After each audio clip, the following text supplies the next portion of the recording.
Hello বন্ধুরা, একটা আয়ুর্বেদিক ডক্টরের সঙ্গে কনসাল্ট করলাম আমার ফিস্টুলার ট্রিটমেন্টের জন্য। প্রথমে তাকে ফোন করেছিলাম।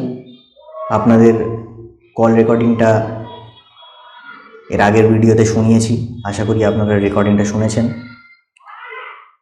এবারে গিয়ে কনসাল্ট করে এলাম।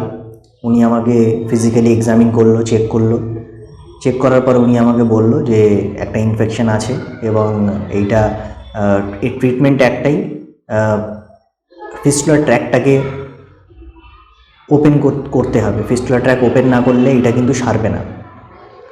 তো উনি আমাকে ওনার ট্রিটমেন্টের যেই কোর্সটা আছে বললেন যে উনি একটা অ্যানেস্থেশিয়া দেবে। অ্যানেস্থেশিয়া হচ্ছে লোকাল অ্যানেস্থেশিয়া, মানে যেমন আপনি যখন আপনার দাঁতে যদি কিছু হয়, দেখবেন আপনার ডেন্টিস্ট আপনার দাঁতে একটা ইঞ্জেকশন দেয়, যেটা দিলে আপনার ওই জায়গাটা সম্পূর্ণভাবে অসাড় হয়ে যায়।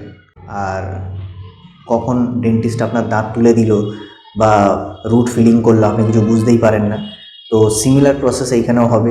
উনি একটা লোকাল অ্যানেস্থেশিয়ার ব্যবহার করবে। যেখানে আমার ফিস্টুলা হয়েছে ওই জায়গাটাতে একটা ইঞ্জেকশন দেবে এবং উনি আমাকে বলল যে কষ্ট বলতে শুধু ওই ইঞ্জেকশন ফোটার কষ্টটাই হবে, এছাড়া আপনি আর কিছু বুঝতে পারবেন না। তারপরে উনি বলল আমাকে যে ফিস্টুলার ট্র্যাকটাকে উনি কেটে ওপেন করবে। ওপেন করার পরে উনি আমাকে বলল যে যদি আরও কোনো শাখা প্রশাখা উনি দেখতে পায় সেইগুলোকে ওপেন করবে এবং সম্পূর্ণভাবে ফিস্টুলাটাকে ক্লিয়ার করবে, মানে ওটাকে ক্লিনিং করবে, ওয়াশিং করবে, করে ভালো করে অয়েনমেন্ট যা যা মেডিসিন লাগাবার লাগিয়ে ওইটাকে ড্রেসিং করে দেবে। এবং উনি আমাকে বললো যে ডেইলি ড্রেসিং করতে হবে, আমাকে ওনার চেম্বারে গিয়ে ডেইলি ড্রেসিং করাতে হবে।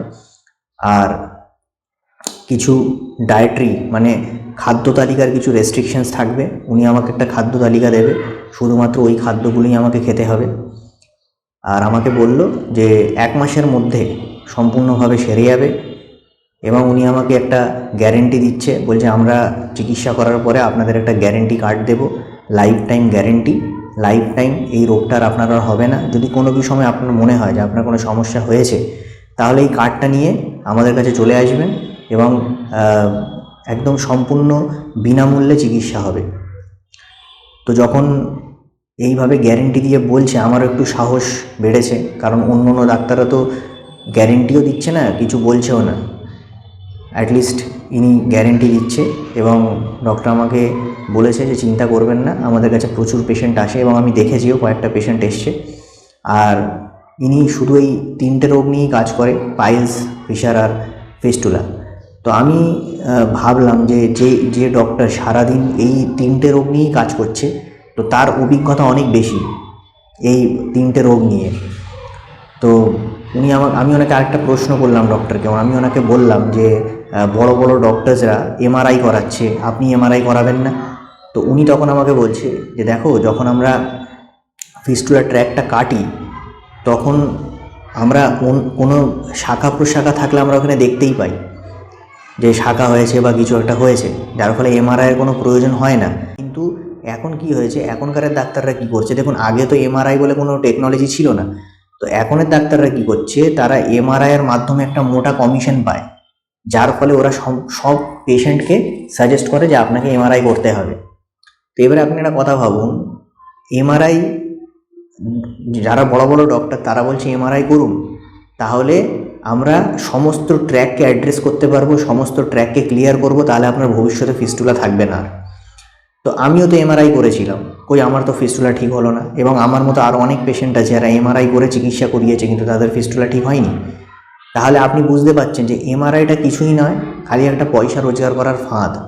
এই যে এত রকমের যে টেস্ট হয়, আপনার কি মনে হচ্ছে একটা পেশেন্টের সব রকমের টেস্ট কার্যকারী হয়? নয়।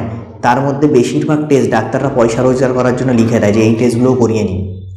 যেরকম আপনারা জানেন যে এখন ডক্টরি যে ফিল্ডটা আছে, ওতে ডক্টরি কম আর বিজনেস বেশি চলে। আপনারা দেখবেন যেই ওষুধগুলো আপনাদের দরকার না সেই ওষুধগুলো ডক্টররা লিখে দেয়, যেই টেস্টগুলো আপনার দরকার না সেই টেস্টগুলো ডক্টররা লিখে দেয়।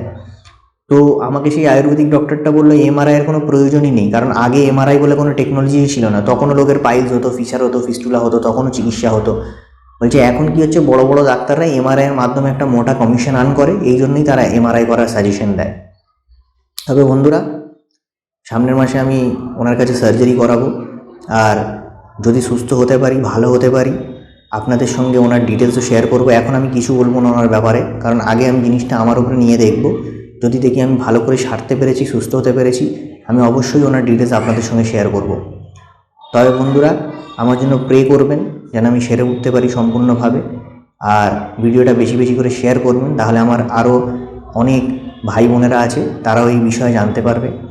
ভিডিওটি ভালো লেগে থাকলে দয়া করে একটা লাইক দেবেন, আর পারলে চ্যানেলটাকে সাবস্ক্রাইব করবেন, তাহলে আমি আরও ইনফরমেটিভ ভিডিও আপনাদের জন্য নিয়ে আসতে পারবো।